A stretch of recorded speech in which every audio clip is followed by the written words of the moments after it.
Simplemente está manifestando un emocionalismo y un sentimentalismo, pero realmente no lo ama porque no ha entendido que los niños necesitan pao, pao, pao de vez en cuando. Y nosotros necesitamos entender eso, que la voluntad está aferrada a los niños y ellos se aferran a hacer lo que ellos quieran y se tiran al suelo y poco a poco van creciendo con esa voluntad férrea donde demandan derechos, y cuando llegan a la juventud son los futuros delincuentes juveniles. Así que es importante entender esto. Entonces nosotros que ya hemos crecido, que ya pasamos 20, 30, 40 años de edad, que ya somos gente adulta, tenemos que entender que al venir al cristianismo, nuestro Padre Celestial nos tiene que pao, pao, pao, también de vez en cuando, nos tiene que corregir. Cuando nosotros venimos a este contexto histórico, Israel se encontraba amenazada por los asirios. Eran tiempos de aflicción, eran tiempos de incertidumbre, eran tiempos de depresión. Y Dios en este pasaje, en medio de la opresión en la que ellos estaban viviendo, les asegura que Él los está vigilando, que Él los está cuidando, como le dijo Cristo en Apocalipsis a las 7 iglesias: yo conozco tus obras. A cada una de las iglesias comienza Cristo diciéndoles: yo conozco tus obras. En otras palabras, Juan, yo conozco hoy a qué horas te levantaste, qué pensaste, qué desayunaste, qué hiciste de las 10 a las 12, a qué personas miraste, qué libros leíste, qué revistas hojeaste, qué programas de televisión viste. Dios nos recuerda: yo conozco lo que están haciendo, cada uno de ustedes. Y de acuerdo a lo que ustedes hagan, ustedes recibirán. Así que no podemos burlarnos de Dios. Si nosotros estamos viviendo la mayor parte de la vida con nuestros pensamientos enfocados en Dios, pensando en cosas espirituales, amando a la gente, no transando a la gente, no engañando a la gente, viviendo para las ovejas, abrazando a la gente, etcétera, etcétera, Dios nos recompensa. Porque es un Dios que nos dice en el Apocalipsis que antes de que Él venga, lo enfatiza: he aquí vengo pronto y mi recompensa conmigo. Si tú mueres hoy en la noche, perdiste todas las oportunidades que tenías para que en la otra vida, la posición que te ocupes y que yo ocupe de autoridad, estará relacionada en la medida en la que amamos. En la medida en la que amamos como amó Cristo a su iglesia. Veamos en primer lugar en los 2 versículos del capítulo 26, la introducción, de qué manera Dios comienza revelándoles a este pueblo suyo, Israel, que se volvió en su contra al final, que Él era el que les ofrecía una seguridad, una fortaleza para poder librarlos de cualquier problema que tuvieran. En aquel día cantarán este cántico en tierra de Judá. Desde luego que es profético y está hablando cuando los judíos ya estén en el milenio. Fuerte ciudad tenemos, aquí está hablando ya de la nueva Jerusalén. Salvación puso Dios por muros y antemuro. Abran las puertas y entrará la gente justa, guardadora de verdades. La palabra salvación en el versículo 1 es interesante porque es la palabra hebrea Yeshua. Y la palabra Yeshua no solamente significa salvación o salvar de los pecados, también significa liberación, protección y cuidado de la opresión del mundo. ¿Qué nos está diciendo Dios? Que estamos en un mundo que cada día nos oprime más. Y cada vez sentimos el estrés. Es solamente necesario que vayas al periférico para que te sientas ya así. Te gritan, se te echan encima, te recuerdan el 10 de mayo, te insultan y llegas a tu trabajo y envidias y política y el smog y los crímenes y la violencia y la inseguridad, y nos sentimos como que el mundo, ¿verdad?, nos está arrinconando. Bueno, la gente del mundo por eso recurre, para librarse de esta opresión y mantenerse ecuánimes, pues al alcohol, un pericazo, bachichazo de mota de la Golden de Acapulco, un tequila, adictos a la pornografía. De alguna manera quieren anestesiarse para no enfrentar la realidad en sus 5 sentidos. Pero nosotros no recurrimos a esas drogas y a esos anestésicos para poder mitigar el dolor, la opresión que sentimos, la aflicción que sentimos, sino que tenemos que saber que torre fuerte es el Señor. A Él correrá el justo y el justo será levantado. Proverbios capítulo 18.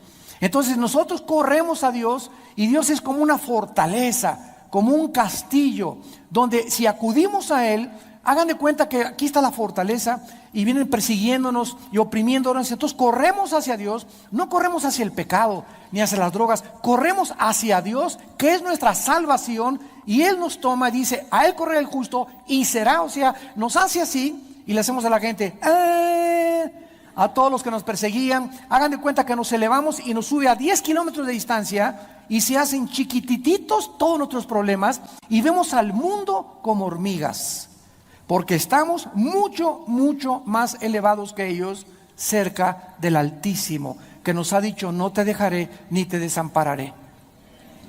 Entonces, esto es lo que Dios estaba tratando de decirles a los judíos proféticamente, y lo podemos nosotros aplicar desde luego espiritualmente. También tiene una aplicación, como vimos en Proverbios 18:10. Torre fuerte es el nombre de Jehová, a Él correrá el justo y será levantado. En el Salmo 91, David también encontró en Dios una puerta, una salvación, un castillo, una fortaleza a donde recurrir. Y dice el Salmo: Life in Paris, streets so wide. Orphan kids, no place to hide. Dreaming big with hearts so true. Tough times, but we push through. Underneath the Eiffel's glow, we chase a life we barely know. 90s haze and city lights, hope alive in the darkest nights. Underneath the Eiffel's glow, we chase a life we barely know. 90s haze and city lights, hope alive in the darkest nights. City of dreams, we run so free, finding our place, just you and me. Through the struggle, through the fight, together we ignite.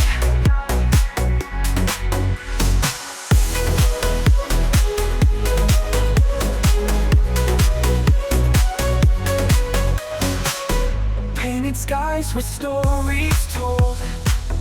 In the alley, dreams unfold. We are more than just lost souls. We are strong, we set our goals. In the city we belong. Through the hard days we are strong. Paris nights we sing our song. Young but we belong.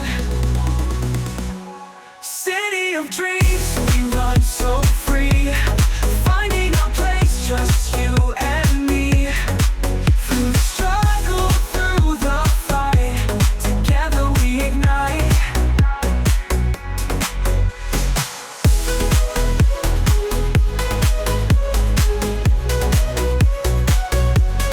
City of dreams, we run so free, finding our place, just you and me.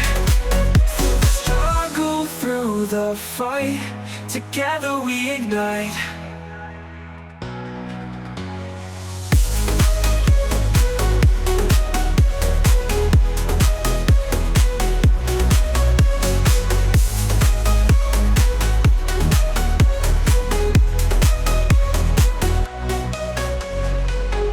In this city we belong. Through the hard days we are strong. Paris nights we sing our song. Young but we belong. But we belong.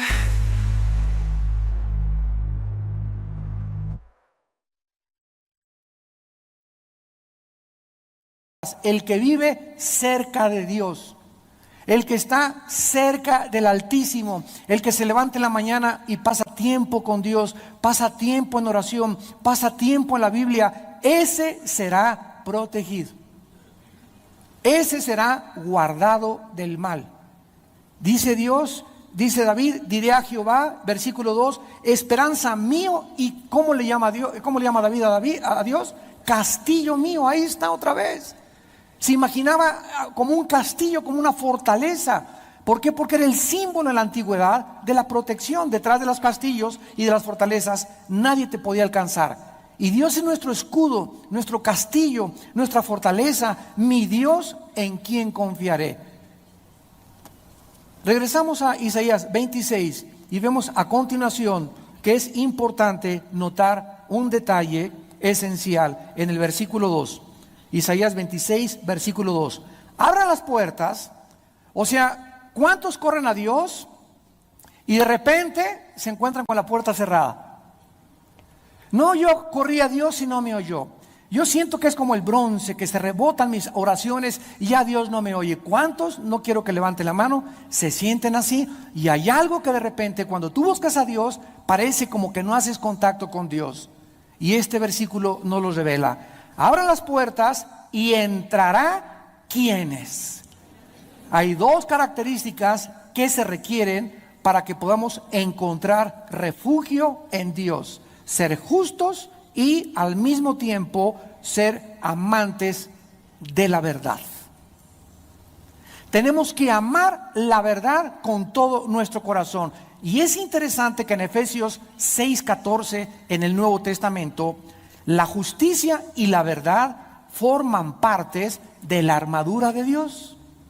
Así que es el mismo Dios del Antiguo Testamento, el Dios del Nuevo Testamento. Dice Efesios 6:14, estén pues firmes, ceñidos vuestros lomos con la verdad y vestidos con la coraza de justicia.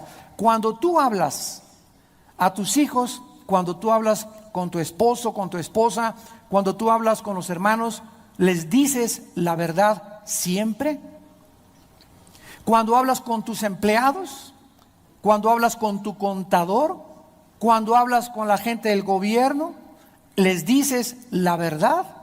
La verdad es una coraza en la armadura de Efesios 6 que nos protege.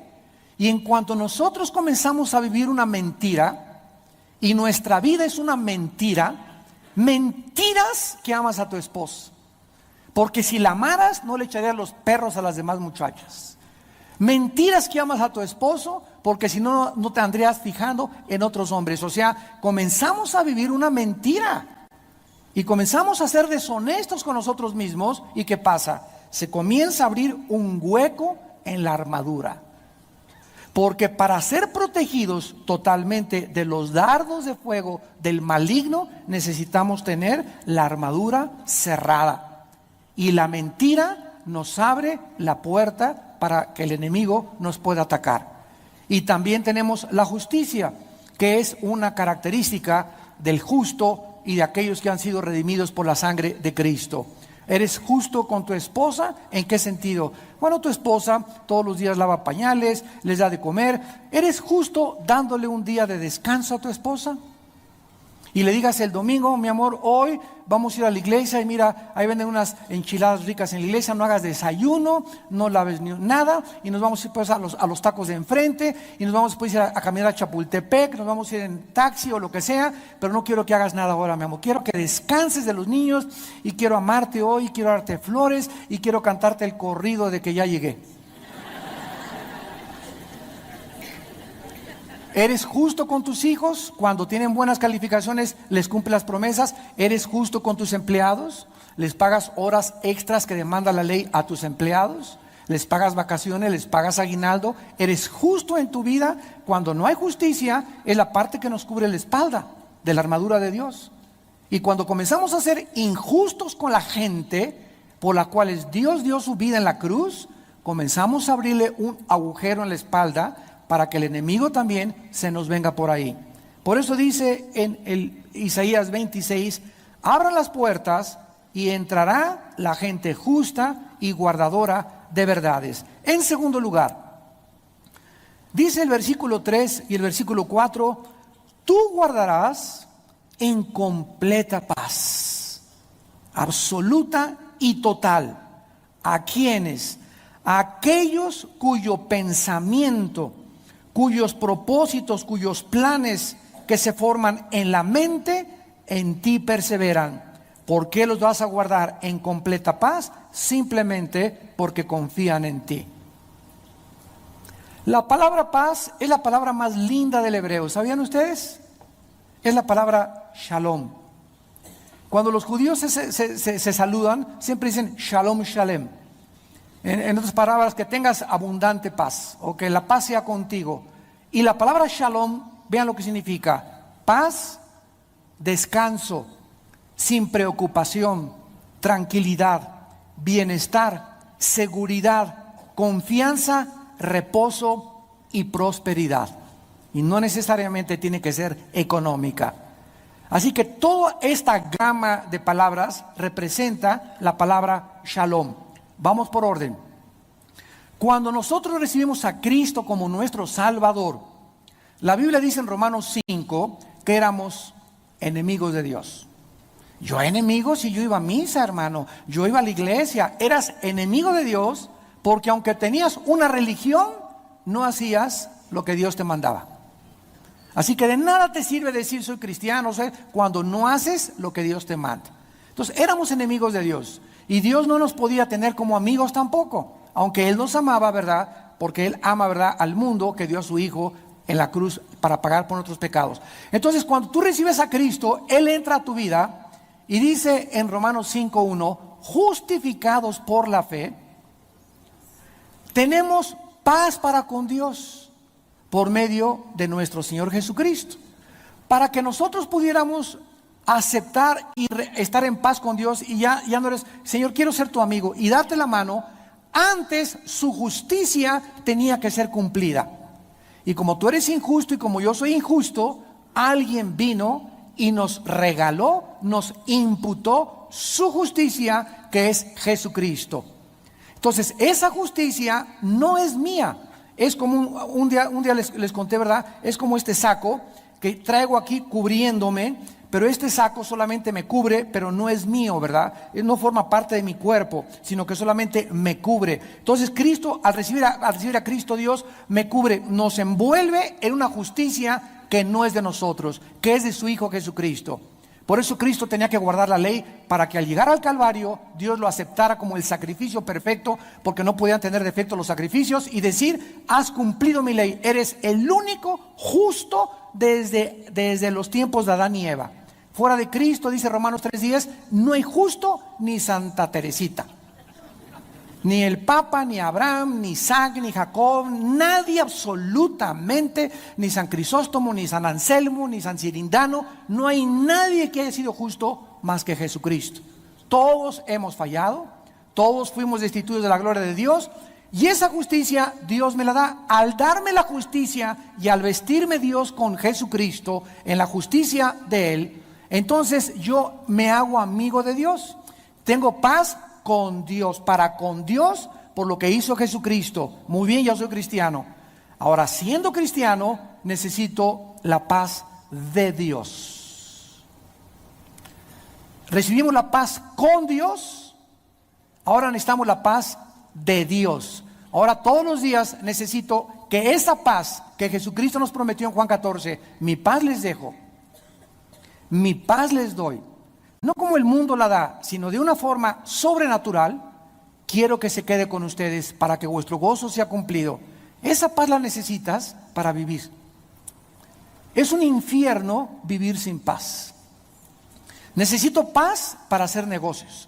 Necesito paz para resolver los problemas familiares. Necesito paz para educar a los muchachos. Necesito paz para ser pastor, para poder tener mi fábrica, mi puesto de tacos, en mi taller. En todas las circunstancias necesitamos paz.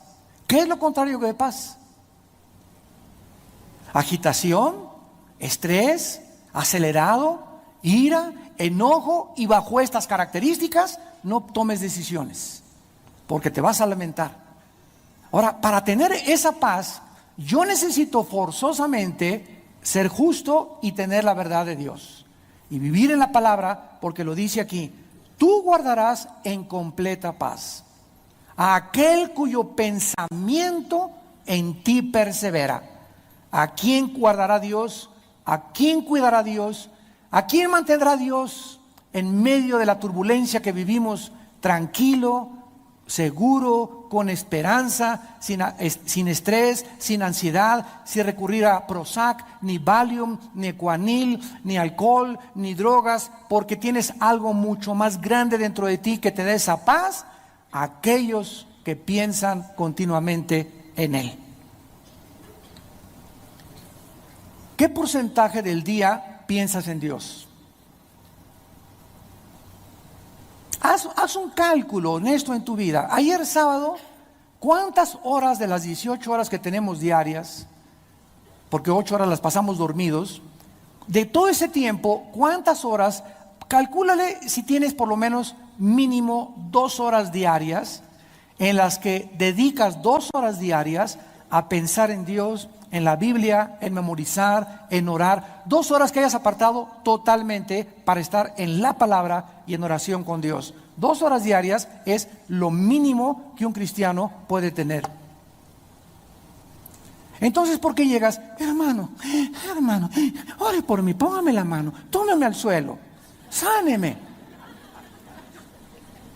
O sea, estamos tratando ahora de sustituir nuestra comunión con la palabra, de donde proviene todo. En tu palabra somos santificados, fortalecidos. Toda escritura es útil para redarguirnos, corregirnos. Es suficiente la Biblia, pero queremos sustituir la Biblia por emociones, por sentimientos. Ay, que caigo ahorita. Mira, hermano, cayó ahorita del cielo, y cayó diamantes del cielo, y me tumbaron, y vi esta sanidad, etcétera, etcétera. Y ya están de emociones, en emociones, y raquíticos del alimento espiritual en sus vidas. Y esas cosas que tú ves y que experimentas y que oro y por allá, no van a sostener tu vida espiritual. Lo único que te va a sostener es la palabra de Dios, la cual, aunque los cielos y la tierra pasen, la palabra permanecerá. Entonces, esos cristianos que están ahora en esas cosas y van de congreso en congreso, y estoy esperando que venga el hermano que dijeron que tenía la unción para que me toque y me transmita así como rayos, y yo tenga esa unción y sea igual que él. Y cuando ponga las manos en los enfermos, como él me transmitió eso, entonces le pongo las manos en los enfermos y los enfermos van a ser sanados. Y la Biblia dice en 1 Corintios 12 que los dones los reparte Dios, no los hermanitos. Y los reparte como a él le da la gana. 1 Corintios capítulo 12, él reparte a cada quien como él quiere los dones.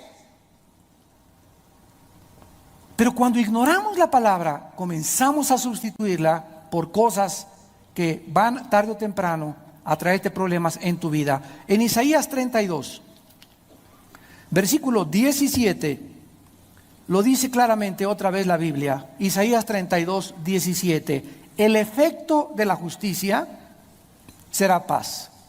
¿Por qué no hay paz en el mundo? Aquí está la respuesta en la Biblia. Ahí están los sociólogos y los antropólogos y los economistas.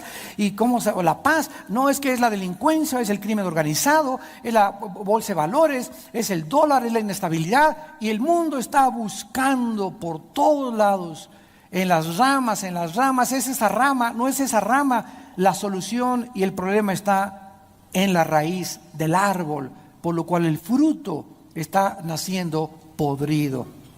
¿Por qué no hay paz en el mundo? Simplemente la Biblia les contesta a todos los economistas, sociólogos, antropólogos: porque no hay justicia.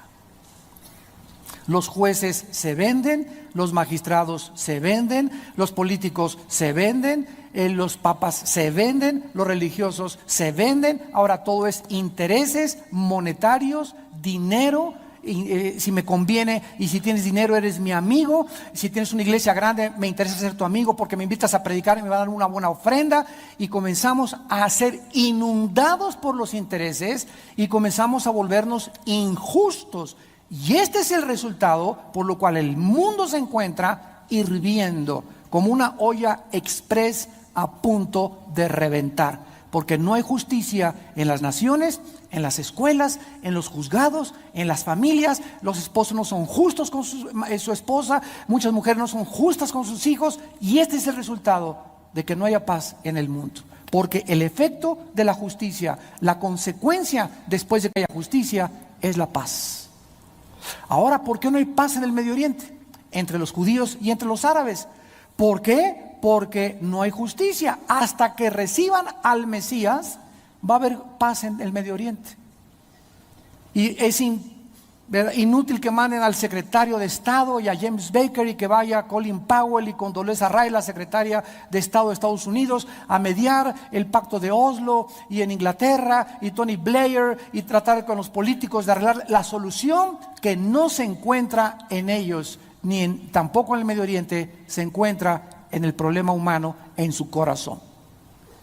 ¿Por qué no había paz en tu vida? Porque dice la Biblia que era una guerra en nuestra vida, porque no habíamos hecho la paz con Dios. Hasta que el ser humano hace la paz con Dios, el ser humano tiene paz con Dios. Al tener paz con Dios, tengo paz con mí mismo.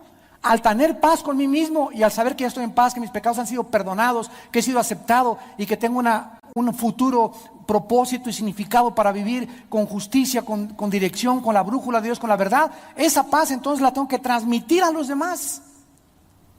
Porque imagínate nada más transmitir amargura, odio, que es lo que el mundo está envenenándose por todos lados. Entonces todo el mundo está recibiendo el odio, los crímenes, las venganzas, las groserías, y el mundo se está infectando como una manzana podrida, y nosotros fuimos enviados a ser la sal del mundo, a tratar de evitar que esta corrupción se propague como se está propagando. El efecto de la justicia es la paz. Regresamos a Isaías 26 y dice la Biblia a continuación que no solamente Dios nos ofrece una fortaleza para guardarnos, su paz, etcétera, etcétera, sino que también Dios está enojado con los soberbios. Dice el versículo 5 y 6, derribó a los que moraban en lugar sublime, humilló a la ciudad exaltada, que va a ser la gran Babilonia de Apocalipsis 18, la humilló hasta la tierra, la derribó hasta el polvo, la hollará a pie, los pies del afligido, los pasos de los menesterosos. Todas las ciudades y todas las naciones que se han exaltado a expensas de otros y explotando al pueblo enfrentarán el futuro juicio de Dios. Todos aquellos gobernantes que están tratando ahorita de, ahorita me acabo de enterar, ¿verdad?, que un presidente sudamericano expropió 2 millones de hectáreas de su nación a la gente. 2 millones de hectáreas, para que tengan ustedes una idea, es el tamaño de la República de El Salvador. Simplemente porque le dio la gana. Y ya expropió la televisión y el radio y por todos lados, y tratando de controlar todo, y nadie me va a decir nada, y los que están en contra de mí fuera de nuestra nación. Y así es como el mundo está comenzando a ser gobernado otra vez, como lo hizo Hitler, como lo hizo Stalin, como lo hizo Lenin, como lo hicieron los Césares romanos, como lo han hecho todos los grandes hombres dictadores del futuro, que han creído que el pueblo son sus siervos, cuando las autoridades han sido puestas por Dios para servir al pueblo. Y es lo mismo, ¿verdad?, también en las iglesias. Yo siempre que tengo congresos de pastores les digo a mis hermanos pastores, nosotros tenemos autoridad, cuidémonos del autoritarismo, que son 2 cosas diferentes. Una cosa es que tengas autoridad y otra cosa es que tu autoridad la perviertas y te conviertas en autoritario. Padres de familia debemos de ser autoridad con nuestros hijos, pero cuando te vuelves autoritario es cuando no dejas hablar a nadie y cállese, y tiene que ser así porque yo digo, y no escuchas consejo, no eres paciente, no eres sobrio, no eres indulgente en escuchar, no tienes el desarrollo del arte de escuchar a la gente, etcétera, etcétera, no tienes compasión, te vuelves autoritario y te vuelves un dictador, porque el autoritario y el dictador son primos hermanos. Forman parte de los mismos coyotes de la misma loma, como dicen en mi tierra. Dios odia a los soberbios porque la soberbia es actuar independientemente de Dios. ¿Cuántos de nosotros creemos que el soberbio es aquel que anda así, ¿no?, y que mira a todos los demás? Bueno, ese es presumido, vanidoso, baboso. El soberbio, no necesitas tener esa actitud así para demostrar que eres soberbio. Si tú te levantas una mañana y no oras y no buscas a Dios en la Biblia, ¿qué estás manifestando sin hablar y sin palabras?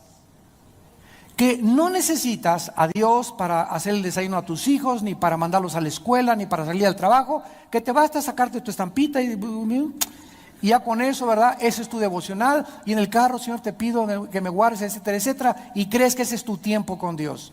Esa es la soberbia. El creer que somos independientes de Dios, que tenemos la sabiduría, la fortaleza, la paz que necesitamos para poder enfrentar la vida. Y esa paz, esa fortaleza, esa seguridad nos las da nuestra comunión con este libro. Nuestra comunión con Dios. Al tener yo comunión con la Biblia, estoy teniendo comunión con Dios. ¿Por qué? Porque esto es sorprendente. Cuando estoy teniendo comunión con la Biblia, estoy teniendo comunión no con un libro, sino con algo que está vivo. ¿Vivo? ¿Dónde están las patitas? La palabra de Dios es viva. Efesios 4:12, viva. Mis palabras son vida. Juan capítulo 6, y son espíritu. Entonces cuando tengo comunión con Dios, estoy teniendo con algo que está vivificando mi vida interior. La palabra entra y me da paz, me reanima, me fortalece, me santifica, me aparta para Dios, me da esperanza, me da seguridad, porque es el alimento que mi espíritu necesita para transmitirlo a mi mente. Mi mente, al recibir de mi espíritu, comienza mi mente a tener paz, a ser ordenada, y mi cuerpo comienza a convertirse en el siervo de mi mente, de mis pensamientos y de mi espíritu. Entonces, si tú no tienes esta comunión con esta palabra y no has descubierto el poder vivo que tiene la Biblia, buscas sustitutos. Y buscas otra cosa que te dé eso que estás buscando, que Dios ya nos dijo: escudriñen las Escrituras, porque en ellas tenéis la vida eterna. Santifícalos en tu palabra, porque tu palabra es verdad. De día y de noche, Josué, medita en mi libro de la ley. Tu palabra es verdad. Tú guardarás en completa paz aquel cuyo pensamiento en ti persevera. Todo es la Biblia, la Biblia, la Biblia. Y esta Biblia, que es tan poderosa, se está alejando de las iglesias, de los predicadores, de las convenciones, de los congresos, y ahora hay más psiquiatría, psicología, tumbar, sanidades, cosas que no tienen que ver absolutamente nada con el poder de Dios. Y esto es lo que Dios odia, el orgullo de la gente de creer que podemos tener algo más que le dé el lugar a su palabra. Vemos en el versículo 9, 8 y 9, el 9 en adelante: con mi alma te he deseado en la noche, y en tanto que me dure el espíritu dentro de mí, madrugaré a buscarte. ¿Quién creen ustedes que está hablando en el versículo 9? Jesús. ¿Qué hizo cuando estaba en la cruz? En tus manos encomiendo mi espíritu. Es importantísimo teológicamente analizar este versículo, porque dice que mientras nos dure el espíritu, es para que en la madrugada podamos nosotros buscar a Dios. Como dice el Salmo 5:3, de mañana me levantaré y te buscaré, Señor. Cristo, Marcos 1:35, se levantaba de mañana, se iba a un lugar desierto antes de que amaneciera a tener comunión con Dios. Esto significa que la madrugada es el tiempo más importante para tener comunión con Dios.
lugar nos habla de que el espíritu que tenemos dentro de nosotros es temporal.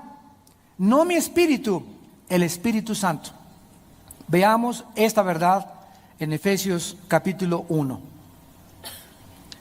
El Espíritu Santo entró a nuestra vida para darnos y hacernos copartícipes de la naturaleza divina de Dios, para guiarnos a la verdad, para mostrarnos el camino. ¿Hasta cuándo? ¿Hasta cuándo? Hasta el día de nuestra resurrección. Dice Efesios 1, 13 y 14. En él también vosotros, habiendo oído la palabra de verdad, el evangelio de vuestra salvación, y habiendo creído, fueron sellados con el Espíritu Santo de la promesa. ¿Quiénes son los que tienen el sello de Dios? Los que oyeron y creyeron las buenas noticias de que Cristo en la cruz pagó por nuestros pecados. Dios te sella al enviar su Espíritu a tu vida, y este sello simboliza propiedad. Cuando yo era ranchero, me acuerdo, estábamos jóvenes en un rancho y íbamos a capar a los toros y a herrar a las yeguas y a los caballos, al ganado de la ranchería, allá donde yo estaba trabajando. Les poníamos un fierro así, caliente, y decía el fierro, Armando Alducin.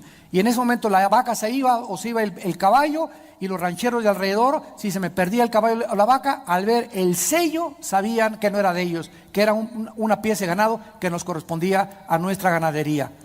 Entonces este sello es lo mismo cuando nos hace Dios, ¿y quiénes creen que saben que somos propiedad de Dios?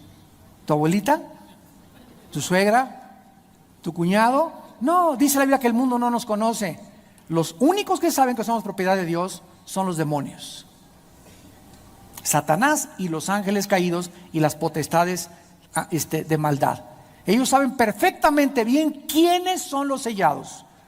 Cuando Pablo llegó a una ciudad en el libro de los Hechos, sacó a unos demonios, y llegaron otros hijos del sacerdote Seba y sacaron a los demonios, y les dijeron a los demonios: ¿ustedes quiénes son? Los despeinaron, les quitaron la corbata, les quitaron los zapatos, los escupieron, los arrastraron. Los demonios los hicieron como quisieron. Y le dijeron los endemoniados a estos tontos que creían que podían tener el poder de Dios: a Pablo conocemos, pero ustedes, ¿quiénes son?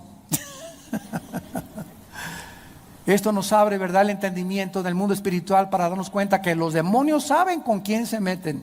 Los demonios saben quién está sellado y quién está ungido con el Espíritu de Dios. Y no pueden ellos acercarse a nosotros hasta que nos quitamos la verdad y la justicia de nuestra espalda. Dice la Biblia, también aquí en Efesios, que el Espíritu Santo es las arras, versículo 14. Esta palabra arrabón en el griego, arrabón significa garantía. Cuando yo me casé, aquí tengo en el lado izquierdo de mi dedo un anillo, que es el anillo de bodas. Aquí traigo la fecha de nuestra boda y el nombre de mi amada esposa. Entonces el juez por lo civil, ¿verdad?, ya nos casó, etcétera, etcétera, y ya me pone ella el anillo, y el anillo significa que es la garantía. Este anillo es una garantía de que ya no soy soltero, que ya no puedo andar de rojo verde, ni echándole los perros a otra muchacha, ni a otra mujer, etcétera, etcétera, porque me haría tonto, ¿verdad? Comenzaría a vivir una mentira. Y ya Dios me decía: pues ok, si quieres, sigue creyéndote Rambo y síguete creyendo John Travolta, ¿verdad? Pero sabes una cosa, que estás abriendo tu armadura y no soy responsable de que vas a perder la paz, vas a perder problemas, vas a tener problemas en tu trabajo, te va a comenzar a ir como en feria, porque estoy demandando de tu vida que le seas fiel a tu esposa hasta que la muerte los separe. Entonces este anillo es la garantía de que debo de serle fiel a mi esposa, ella debe serle fiel a mí. Dios pone su Espíritu para garantizarnos que somos su propiedad, que ni la muerte, ni los ángeles, ni lo porvenir, ni lo invisible, ni ninguna otra cosa criada nos podrá nunca separar de su amor eterno que es en Cristo Jesús.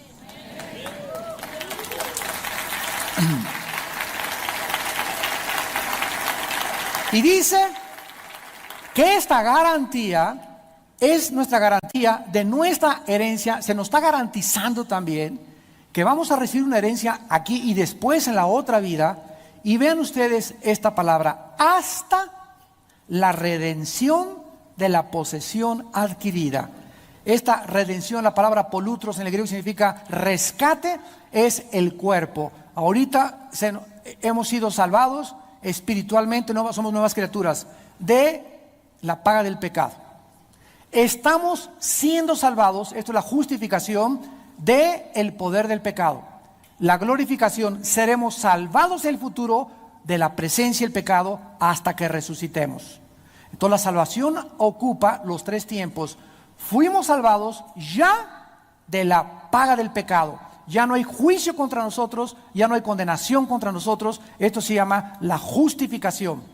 La santificación, que es el segundo paso, estamos siendo salvados del poder del pecado. El cristiano no es una persona que no peca, sino que peca cada vez menos. Y menos, y menos, y menos, y más nos duele pecar. Y hasta que resucitemos, seremos perfectos como Él lo es. Hasta que resucitemos, esta posesión adquirida es el cuerpo. Nuestro cuerpo trae al Espíritu Santo porque es el templo y es la garantía. Hasta que sea redimido, rescatado el cuerpo y glorificado, hasta entonces el Espíritu Santo se va a salir y se va con Dios, porque ya no lo vamos a necesitar. Seremos como Jesús. Gloria a su nombre. Regresamos y terminamos en Isaías. Ojalá que estén aprendiendo algo. Y dice en el versículo 9, la última parte: luego que hay juicios tuyos en la tierra.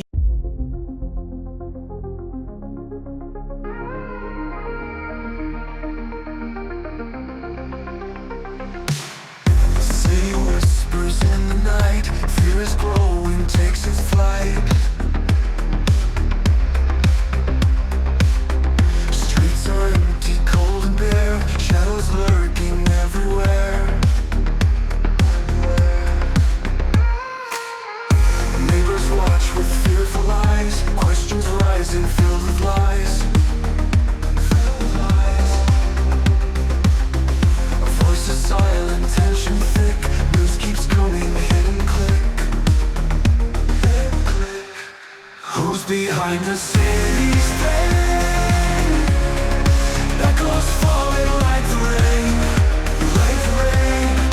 Lives are torn, hearts ache and churn.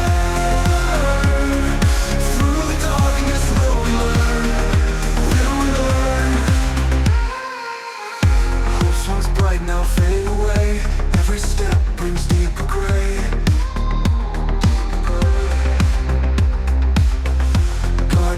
And close the blinds, hidden truths we have to find, Justice whispers through the trees, cold case files and mysteries. How long will this darkness stay? Will the light return one day? Who's behind the city's fame? Falling like the rain, like the rain. Lives are torn, hearts ache and churn. Through the darkness will we learn, will we learn. What was mine now fade away. Every step brings deeper gray. Guard your doors and close the blinds. Hidden truths we have to find. We have to find.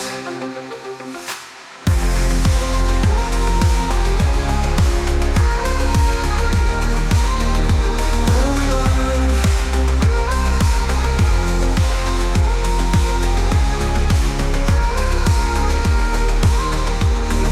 learn?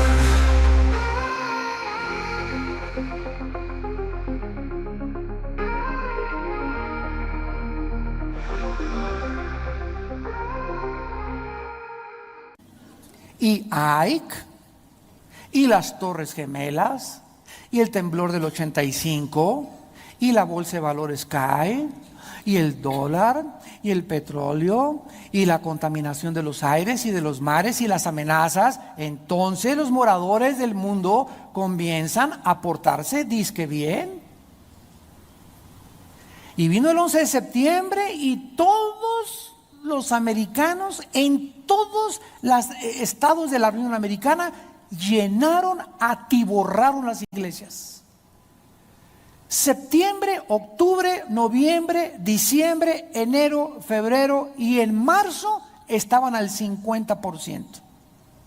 Abril y mayo al 40% y en junio quedaron otra vez con la congregación original. Les duró 3 o 4 meses el susto. Y así pasa con el corazón del ser humano, que desgraciadamente cuando viene un juicio, sí, Diosito Santo, sí, choqué, estoy en la cárcel, ahora sí me acuerdo de ti.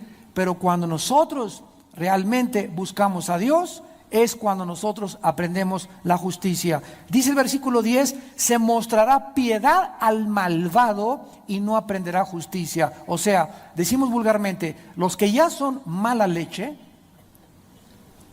los que ya son gachos de corazón, aunque Dios se porte buenos con ellos y tú seas bueno con ellos y tengas misericordia con ellos, no van a aprender absolutamente, ni van a reconocer que fueron salvados de esto y fueron salvados de aquello, y Dios los bendijo por esto, y no se dieron cuenta la esposa que Dios les dio, ni los hijos que dio, porque ya son gachos de corazón, ya son mala leche, ya tienen un corazón torcido y cauterizada la conciencia, y no importa lo que vean, ya no van a reconocer a Dios.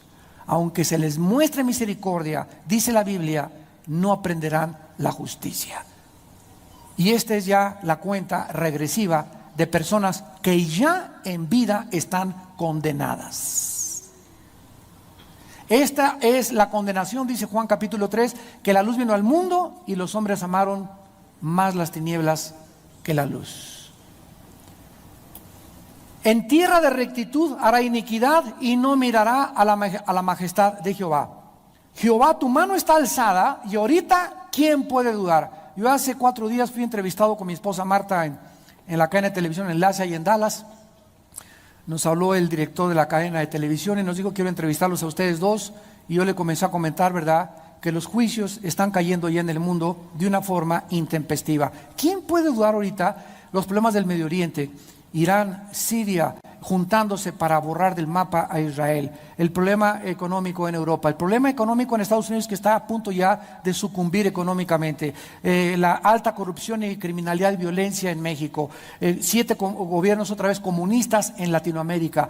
¿Quién puede, los fenómenos climatológicos, los huracanes, las cosas, los temblores, todo lo que está pasando en el mundo, quién podría ser tan tonto de seguir, aleluya, aleluya, no pasa nada? ¿Quién podría ser tan tonto de evadir la responsabilidad que tenemos de continuar predicando la palabra de Dios? ¿Cómo podíamos ser tan tontos y tan ciegos y tan sordos de no darnos cuenta que Dios está comenzando ya con la antesala de la tribulación? Estamos entrando ya a la tribulación, o a la antesala de la tribulación, y de repente se van a venir los fenómenos y los climas y los huracanes ya grado 4, grado 5, van a comenzar a devastar, se van a venir los maremotos, los tsunamis, y el mundo, ¿verdad?, que siga evadiendo, como dice aquí, se mostrará piedad ahorita, y ahorita Dios está deteniendo los juicios, pero no quieren hacer caso, quieren seguir viviendo para ellos mismos. Y nadie vive para sí mismo, sino para aquel que dio su vida por nosotros en una cruz. Jehová, tu mano está alzada, pero ellos no ven. Se repite la historia. Verán el fin y se avergonzarán los que envidian a tu pueblo, y a tus enemigos fuego los consumirá. Tú nos darás paz, porque hiciste en nosotros todas nuestras obras. La única seguridad que tenemos nosotros, verdaderamente, de que nuestras obras son de Dios, es con su paz en nuestro corazón. ¿Tienes tú en este momento una vida tranquila?